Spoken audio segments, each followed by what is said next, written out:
Jadi saya berharap juga kepada rekan-rekan awam media ini bersabar, karena kami juga tidak. Anda kembali di Apa Kabar Indonesia Pagi. Ya, pemirsa, Polda DIY mengungkap motif dibalik aksi mutilasi terhadap seorang mahasiswa Universitas Muhammadiyah Yogyakarta, Redo Tri Agustian.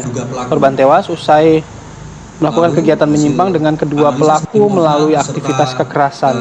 Pelaku yang panik kemudian memutilasi tubuh korban dan merebusnya sebelum dibuang untuk menghilangkan jejak.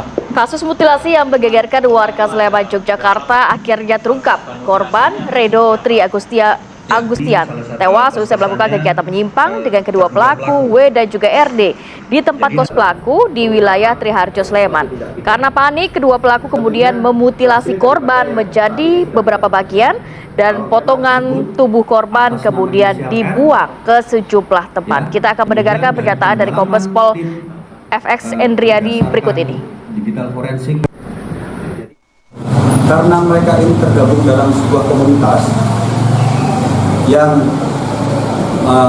mempunyai aktivitas tidak wajar, mereka melakukan kegiatan berupa kekerasan satu sama lain, dan ini terjadi berlebihan sehingga mengakibatkan korban tersebut meninggal dunia. Nah, setelah melihat korban meninggal dunia, para pelaku ini kemudian panik, ya, kemudian berniat untuk menghilangkan jejak peristiwa tersebut. Setelah diduga yang bersangkutan ulangi korban meninggal dunia, para pelaku ini panik, kemudian melakukan upaya pemotongan atau yang kita kenal mutilasi. Apa saja yang mereka mutilasi sesuai yang kita dapatkan di TKP, yaitu dengan cara memotong kepala, pergelangan tangan dan kaki, kemudian memotong bagian tubuh, menguliti, dan untuk menghilangkan jejaknya terhadap pergelangan tangan dan pergelangan kaki, mereka melakukan direbus, gitu ya, untuk menghilangkan sidik jarinya. Dua orang tersangka sudah diamankan oleh pihak kepolisian terkait mutilasi mahasiswa di wilayah Sleman, Jawa Tengah. Kita akan membahas Yogyakarta. Kita akan membahas mengenai hal ini dengan narasumber yang sudah ada di studio, Mbak Cassandra Putranto, psikolog klinis forensik. Selamat pagi, Mbak Cassandra. Selamat pagi. Dan Mbak. Alhamdulillah. Kemudian juga kita akan mengetahui bagaimana informasi terkini langsung dari Sleman DIY. Ini sudah ada kontributor kami, Andri Prasetyo. Selamat pagi, Andri. Andri, apa informasi terbaru yang bisa Anda sampaikan dari kasus ini? Ya, selamat pagi Ratih, Bayu, dan juga pemirsa. Memang informasi yang dapat kami bagi pada pagi hari ini terkait mutilasi yang sempat menggegerkan warga Sleman dan juga Yogyakarta ini adalah ada temuan yang menarik dari polisi, di mana kemarin polisi saat menggelar konferensi pers ini menyatakan bahwa antara korban dan pelaku ini sudah saling mengenal. Mereka berkenalan lewat media sosial, Facebook begitu, sekitar 3 hingga 4 bulan yang lalu, dan mereka ini berkenalan tergabung dalam sebuah komunitas yang menurut polisi ini dianggap memiliki aktivitas yang tidak wajar atau nyeleneh begitu. Jadi mereka memang tergabung dalam komunitas di grup Facebook yang dikatakan tidak wajar itu, dan mereka berjanji ataupun janjian untuk bertemu di salah satu kos pelaku di wilayah Triharjo, Sleman, dan melakukan kegiatan yang dianggap ini ada unsur kekerasannya.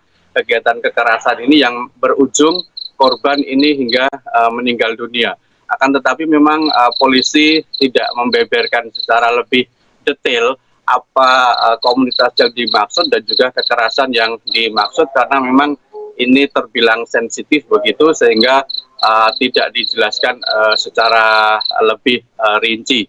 Dan akibat dari peristiwa mutilasi tersebut, memang kedua pelaku ini akan diancam dengan pasal berlapis, mulai dari pembunuhan biasa hingga pembunuhan berencana, dengan ancaman hukuman ini maksimal selama 20 tahun penjara. dan memang hingga saat ini polisi juga masih terus melakukan pemeriksaan terhadap kedua pelaku, dan dalam waktu dekat memang polisi juga berencana akan melakukan tes psikologi terhadap kedua pelaku ini, apakah memiliki semacam gangguan kejiwaan yang gangguan kejiwaan yang menyimpang seperti itu. Ini akan dilakukan pemeriksaan psikologis oleh tim dari kepolisian Polda Daerah Istimewa Yogyakarta. Demikian informasi terbaru, Bayu dan Ratih. Kita kembali ke studio. Baik, terima kasih Andri Prasetyo melaporkan langsung dari Sleman, Yogyakarta. Tadi sudah dijelaskan sebenarnya apa yang menjadi motif pembunuhan, walaupun tidak secara gamblang pihak kepolisian menyatakan karena memang agak sensitif begitu ya Pak ya? Oke, baik. Kita langsung ngobrol sama Mbak Cassandra. Meskipun agak sensitif, mungkin ada pertimbangan-pertimbangan khusus begitu Mbak yang dilakukan oleh pihak kepolisian. Ada sebuah grup komunitas tidak wajar, kekerasan, dan akhirnya meninggal dunia. Anda bisa melihat benang merahnya juga nggak di sini, Bang? Baik, sebenarnya sebelum kita masuk ke dalam kasus ini, tentu sebagai seorang psikolog forensik tentu saja ya, harus ada tinjauan-tinjauan ilmiah ya, dan kita juga harus melihat kepada sekian banyak kasus-kasus dan penelitian yang sudah pernah dilakukan terkait dengan kasus serupa.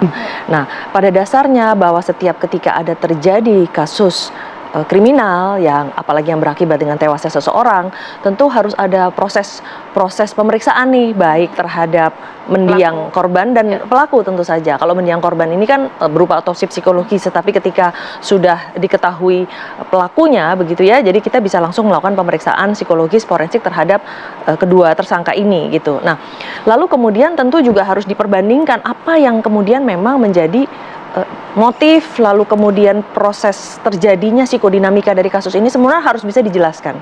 Nah, tentu pada saat kita ingin membandingkan dengan apa yang sudah terjadi di seluruh dunia, itu memang kasus mutilasi itu baik di berbagai negara manapun ya, yang paling banyak itu sebenarnya juga salah satunya adalah di Jepang. Nah, kemudian di Sweden ataupun di Indonesia ini sendiri juga mungkin jumlahnya belum mencapai 100 begitu ya, tapi tetap sudah ada tinjauan psikologis terkait itu gitu ya. Nah, beberapa ahli atau banyak ahli yang terkait dengan kasus mutilasi ini itu menyebutkan bahwa 4 penyebab orang melakukan mutilasi di dalam apa saja temuannya. Itu yang pertama itu adalah karena defensif. Defensif itu berarti dia memang dengan tujuan untuk menghilangkan jejak.